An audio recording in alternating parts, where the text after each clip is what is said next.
Bismillahirrahmanirrahim. Assalamualaikum warahmatullahi wabarakatuh. Salam Gong Mania, salam sejahtera untuk kita semua. Oke teman, kali ini ketemu lagi dengan BF Mawi membahas tentang peternakan perkutut. Oke, di sini saya mau membahas penitipan anak puter, ya, karena bentuknya puter yang besar, anak perkutut yang kecil, ini perlu pemikiran yang matang untuk menitipkannya, ya, dan teknik yang tepat supaya anak-anak perkutut kita tidak mati. Paling enggak meminimalisir hal itu kan.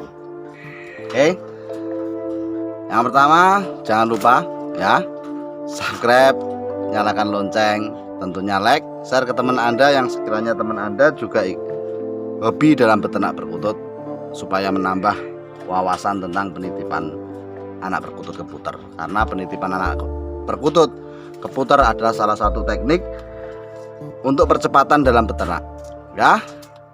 Langsung saja. Yang pertama, yang jelas kebersihan, ya. Jadi usahakan kandang perkutut kandang puter Anda itu bersih, tentunya itu hal yang utama.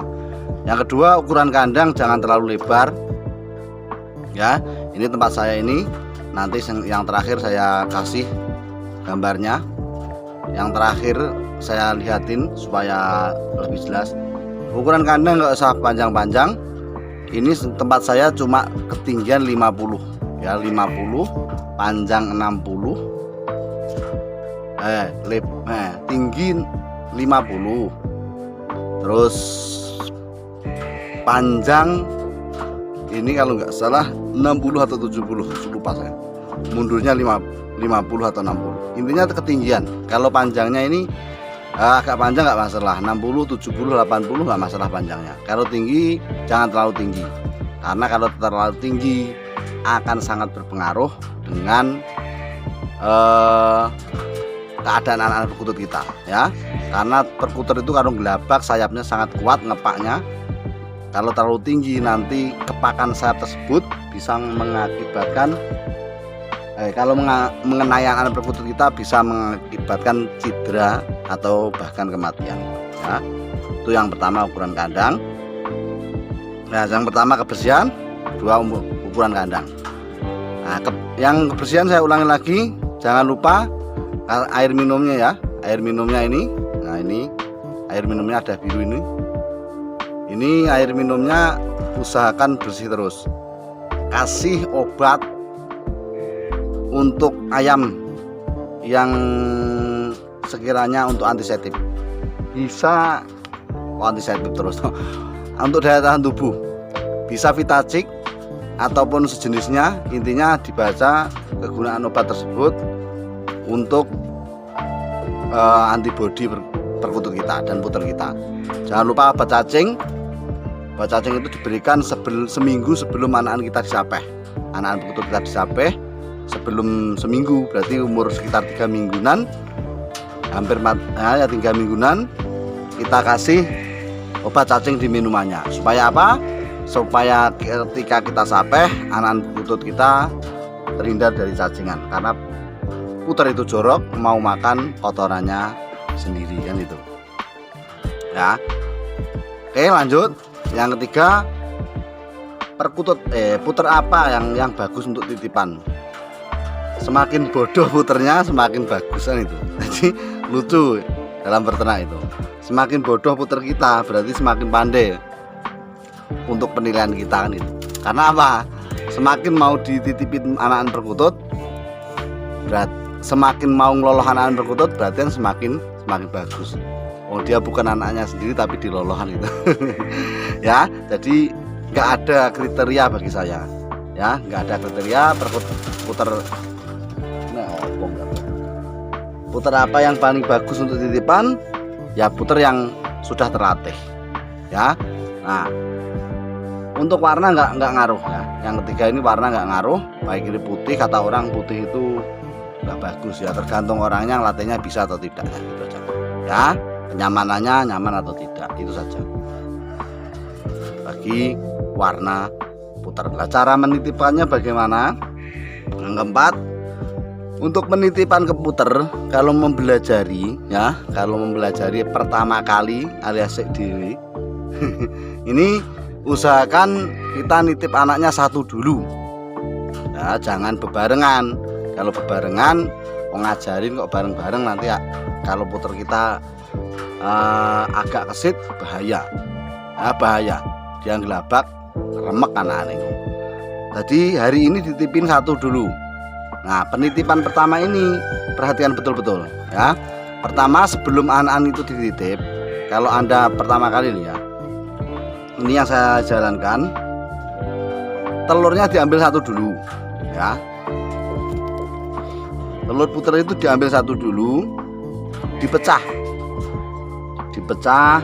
dibersihkan. Setelah dibersihkan, kembalikan ke sarang puter bersamaan dengan anak-anak perkutut yang mau kita titipkan.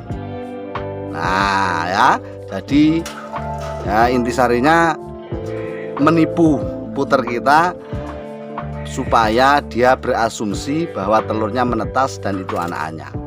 Nah, itu teknik yang saya pakai, alhamdulillah rata-rata berhasil ya, rata-rata berhasil. Jadi telurnya dipecah, dibersihin satu saja, dibersihin, setelah itu dikembalikan, dikasih anakan berkutut satu dulu. Nah, kita pantau sehari. Kalau sehari itu sudah diloloh ya, jadi ngasihnya pagi sekali antara jam 6 sampai jam 7. Semakin pagi semakin bagus. Intinya masih belum aktivitas, kita kasih satu. Nah, karena telur perkutut itu pian kuat, bertahan sehari full, kita kasih dulu satu. Sorenya kita pantau. Kalau sorenya kita pantau masih hidup ataupun sudah ada makanan dalam temboloknya ya, jadi dicek, jangan dilihat saja, tapi ditengok tembolok anak-anak perkutut kita. Kalau dalam temboloknya itu sudah ada makanan, berarti tanda-tanda bagus muncul, tanda mau ngeloloh ada ya. Setelah itu diloloh 1, 2 sampai 3 hari, kita pantau masih mau ngeloloh, baru kita masukin pian lagi. Kalau langkah kedua ini 2 burung nggak masalah, langsung ya, masukin 2 burung, telurnya diambil, dimasukin 2 burung itu tadi. Nah, ini tekniknya seperti ini. Jadi jangan bersamaan. Pertama ngajarin 1 dulu, setelah diloloh baru dimasukin 2. Sama seperti yang Anda lihat ini di depan saya. Ini yang satu ya, yang tengah ya, yang tengah itu kan itu 3 pian perkututnya. Yang tengah itu saya titipin di sini kalau nggak salah 5 hari yang lalu. 5 hari yang lalu saya titipin 1, alhamdulillah diloloh. Baru kemarin saya masukin lagi 2. Nah, alhamdulillah 3 itu selamat sampai sekarang dan masih diloloh. Nah, ini apakah bisa dimasukin lagi? Bisa. Kalau Anda mau bisa.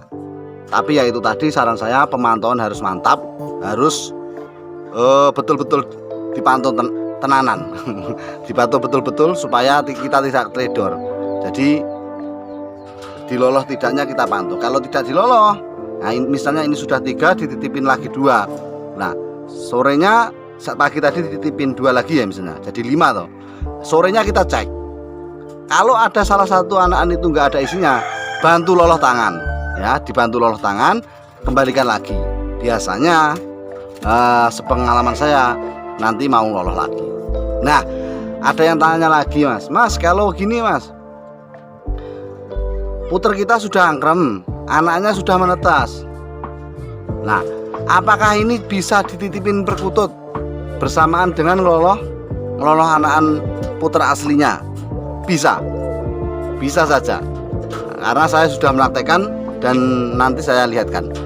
Bisa, saya dulu juga pernah mempraktekkan, sekarang saya praktekkan dan alhamdulillah juga mau ngeloloh sampai sekarang ini.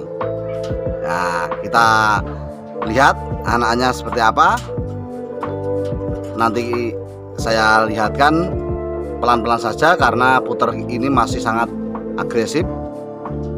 Kalau nggak pelan-pelan nanti gelabak ya. Kita lihat yang loloh dengan anakannya, pelan-pelan saja ya. Nah ini teman, bisa dilihat. Nah ini perkututnya dengan puter. Ini alhamdulillah dilolos juga. Ini nanti paling saya tambahin lagi kalau ada wian. Coba nanti saya carikan, semoga saja ada, kita taruh di sini lagi. Karena kalau puter ini kalau 2 ini cuma tanggung kan itu, tanggung. Nanti dirasi lagi paling nggak 3 lah, 3 ekor. Nah ini semua babuan saya puter putih ya. Putih alhamdulillah bagus juga. Kata teman puter putih nggak bagus mas. Kata siapa? Ya dianya saja nggak bisa setting kan itu. Nah untuk ukuran tengok seperti yang saya katakan kemarin, jaraknya yang jauh ya. Jadi jangan mepet. Supaya apa? Kotorannya selalu bersih. Nah jadi kotorannya kok selalu bersih. Kotorannya mudah dibersihkan seperti ini. Ya seperti video yang lalu ya. Saya menambah babuan puter untuk karena produksi maksimal. Ini di atas ini pelung semua. Ini pelung. Ini anaknya ini. Di sana ini pelung putih. Semoga saja berjodoh. Nah, untuk dijual mas? Lah, enggak dijual. Ini cuma buat hiburan saja. Kalau ada saudara kesini minta. Dan untuk babuan perkutut juga lainnya. Karena semakin puter kita bagus, ngelolohnya pun akan bagus juga. Oke teman, gitu ya. Ilmu sedikit tentang penitipan anakan perkutut ke puter, semoga bermanfaat. Salam ngutut, sopoy patut.